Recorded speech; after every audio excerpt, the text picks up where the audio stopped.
அனைவருக்கும் கோபிநாத்தின் அன்பு வணக்கங்கள் நண்பர்களே. நம்மள பெரும்பாலுமான நபர்களுக்கு இந்த திருஷ்டி அப்படிங்கிற ஒரு விஷயம், ஈவில் ஐ அப்படின்னு சொல்லுவோம் இல்லையா, அது சம்மந்தமாக ஒரு நெருடல் எப்பொழுதுமே இருந்துக்கிட்டு இருக்கும்.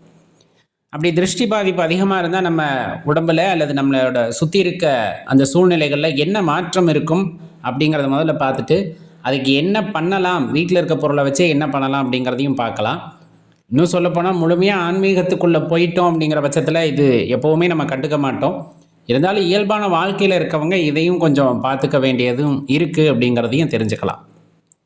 பொதுவாக இந்த கண் திருஷ்டி அப்படிங்கிறது பார்த்திங்கன்னா, நம்ம உடலை சுற்றி இருக்கக்கூடிய அந்த ஆரன்னு சொல்லுவோம் இல்லையா, அதில் ஏதாச்சும் சின்ன சின்ன பாதிப்புகளை ஏற்படுத்துனது மூலமாக நம்ம உடலில் ஒரு சோர்வை ஏற்படுத்திடும். முதல்ல எப்போவுமே ஒரு சோர்ந்த மாதிரியே இருப்பாங்க.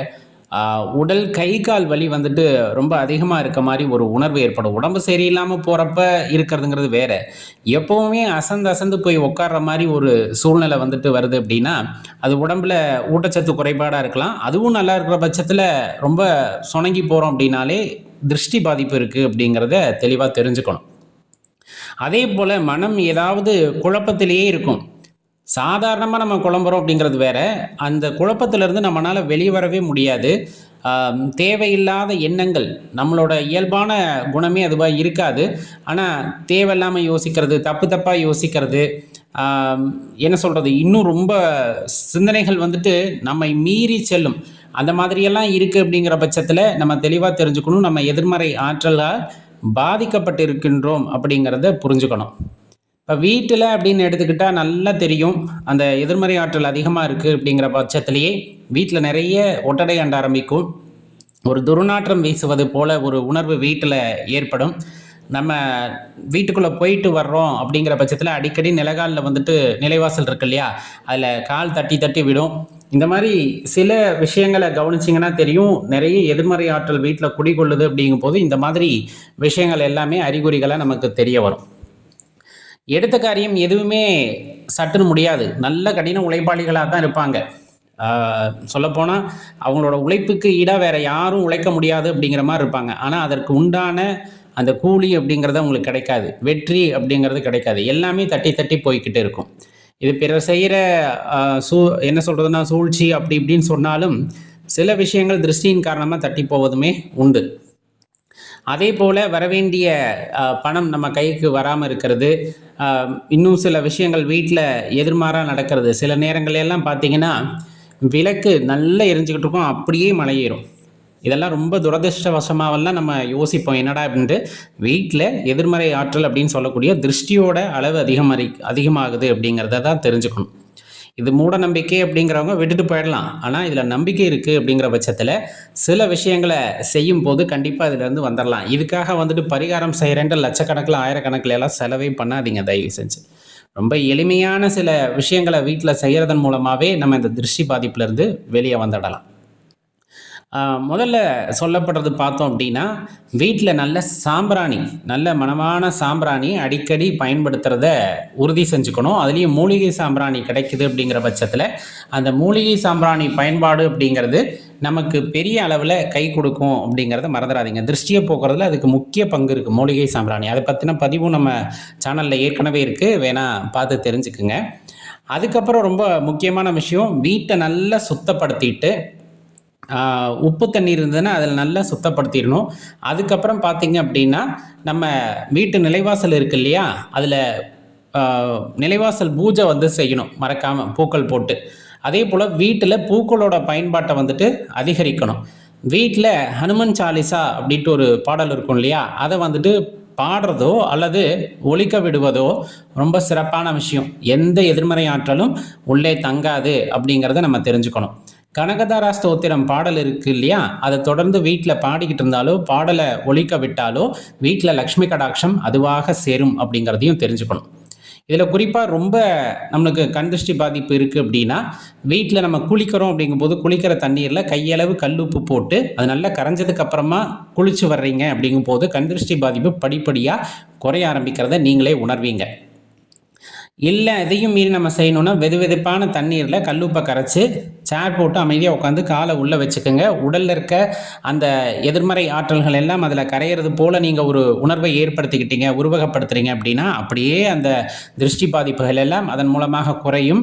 இன்னொன்று, உடல் வந்துட்டு ரொம்ப சுறுசுறுப்பாக மாற ஆரம்பிக்கும். அதை நீங்கள் கண்கூட பார்க்க முடியும். ரொம்ப முக்கியமான விஷயம் அப்படின்னா, நம்மளால் உடல் வலி சில நேரங்களில் தாங்க முடியாது, மனதில் குழப்பம் இருந்துக்கிட்டே இருக்குது, ஒரு முடிவெடுக்க முடியல அப்படின்னா, நம்ம படுத்து தூங்குற இடம் இருக்குது இல்லையா, அங்கே வந்துட்டு இந்த வெண்கடுகு இருக்கும், அதை அப்படியே பரப்பி வச்சிடணும் அந்த படுக்கிற இடத்துல. அதுக்கப்புறம் அடுத்த நாள் காலையில் அதை ஃபுல்லாக கூட்டி எடுத்துடணும். இப்போ யார் அந்த மாதிரி குழப்பத்தில் இருக்காங்களோ அவங்க அறையில் வந்துட்டு இதை பண்ணலாம். அதை பண்ணிவிட்டு அடுத்த நாள் அது ஒரு சின்ன மூட்டையாக கட்டி ஓடுகின்ற நீரில் கரைச்சி விட்டுறோம் அப்படிங்கிற பட்சத்தில் அது சிறப்பான விஷயமா அந்த இடத்துல இருக்கும். அது தெளிவாக தெரிஞ்சுக்கணும். இன்னும் திருஷ்டி போகிறதுக்கு வந்துட்டு பார்த்தீங்க அப்படின்னா, திருஷ்டி சுற்றுற பழக்கம் இருக்கும் இல்லையா, சின்ன வயசு குழந்தைங்களாக இருந்தால் சூடம் சுற்றி போடுவாங்க. இன்னும் கொஞ்சம் பெரிய வயசு அப்படின்னா திருஷ்டி சுற்றுறதுக்கு அப்படின்னே பார்த்தீங்கன்னா கல்லுப்பு, மிளகாய், வரமிளகாய் எடுத்துக்குவாங்க. இன்னும் சொல்லப்போனால் கொஞ்சம் மண், முச்சந்தி மண் எடுத்து சுற்றி போட்டு அதை நெருப்பில் எரிய விடுவாங்க. அதில் அந்த காரம் அப்படிங்கிறது சுத்தமாக தெரியல அப்படிங்கிற பட்சத்துலேயே நம்ம உணர்ந்துக்கலாம் எவ்வளவு திருஷ்டி இருக்குது அப்படின்னு. இதெல்லாம் மூட நம்பிக்கைன்னு நினச்சிங்கன்னா கடந்து போயிடுங்க. ஆனால் அனுபவப்பட்டவங்களுக்கு அது தெரியும். அப்போ இந்த மாதிரி சில விஷயங்களை செய்வதன் மூலமாக நம்ம கண் திருஷ்டி பாதிப்புகள்லேருந்து நம்மை பாதுகாத்து கொள்ள முடியும் அப்படிங்கிறத சொல்லுவாங்க. இன்னும் ரொம்ப சக்தியான விஷயத்த சொல்லணும் அப்படின்னம்னா, வீட்டுக்கு முன்னாடி எலும்பிச்சம்பழம் இருக்குது இல்லையா, அதை வந்துட்டு அறிந்து ஒன்றில் மஞ்சளும் இன்னொன்று குங்குமத்தையும் வச்சு அங்கே வைப்பதன் மூலமாக வீட்டுக்கு ஏற்படுகின்ற அந்த எதிர்மறை தாக்கத்தை வந்துட்டு குறைக்கும் அப்படிங்கிறத குறிப்பிட்டு சொல்லுவாங்க. சில நேரங்களில் அந்த பூசணி, வெண்பூசணி இருக்குது இல்லையா, அதில் சுண்ணாம்பு, அந்த கறிக்கொட்டை உரசி அந்த கருப்பு வெள்ளை புள்ளிகளை வைத்து வீட்டு முன்னாடி நம்ம வச்சுருக்கோம் அப்படிங்கிற பட்சத்துலேயும் அது வருகின்ற தாக்கத்தை குறைக்கும் அப்படின்னு சொல்லுவாங்க. இதை விட சிறப்பான ஒரு விஷயம் என்னென்னா, குலதெய்வ ஆலயத்துக்கு போயிட்டு அங்கேருந்து திருநீர் எடுத்துகிட்டு வந்து நம்ம வீட்டை சுற்றி கொஞ்சமாக போட்டு பூஜை அறையில் வச்சுருக்கீங்க அப்படின்னாலே அதுவே பெரிய அரணாக இருக்கும் அப்படிங்கிறத தெரிஞ்சுக்கணும். இப்போ ஆண்களாக இருக்கிற பட்சத்தில் வலது கால்லையும், பெண்களாக இருக்க பட்சத்தில் இடது கால்லையும் கருப்பு கயிறு, அது வந்துட்டு பூஜையில் வைத்து உருவேற்றப்பட்ட அந்த கயிறு இருக்குது அப்படின்னா அதை கால்லையோ அல்லது கையிலையோ நீங்கள் கட்டிக்கிறீங்க அப்படிங்கிற பட்சத்தில் கண்டிப்பாக அது உங்களை அந்த எதிர்மறை ஆற்றல்களிலிருந்தெல்லாம் பாதுகாத்து வரும் அப்படிங்கிறத தெரிஞ்சுக்கணும். இன்னும் சொல்லப்போனால் வீட்டுக்கு முன்னாடி அந்த ஆகாய கருடன் அப்படிங்கிற கிழங்கு கட்டுவாங்க.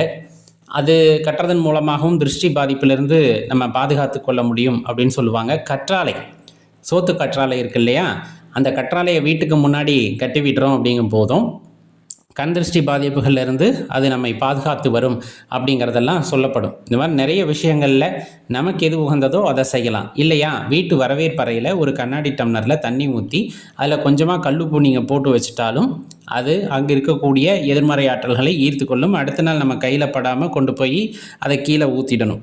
அது கால்படாத இடத்துல ஊற்றிடுறது ரொம்ப சிறப்பு. இப்படியெல்லாம் செய்கிறதன் மூலமாக, இதில் ஏதாச்சும் ஒன்று செய்கிறதன் மூலமாகவும் படிப்படியாக கண்திருஷ்டி பாதிப்புகள் குறைவதை நீங்கள் கண்கூடாக காண முடியும். நன்றி, வணக்கம்.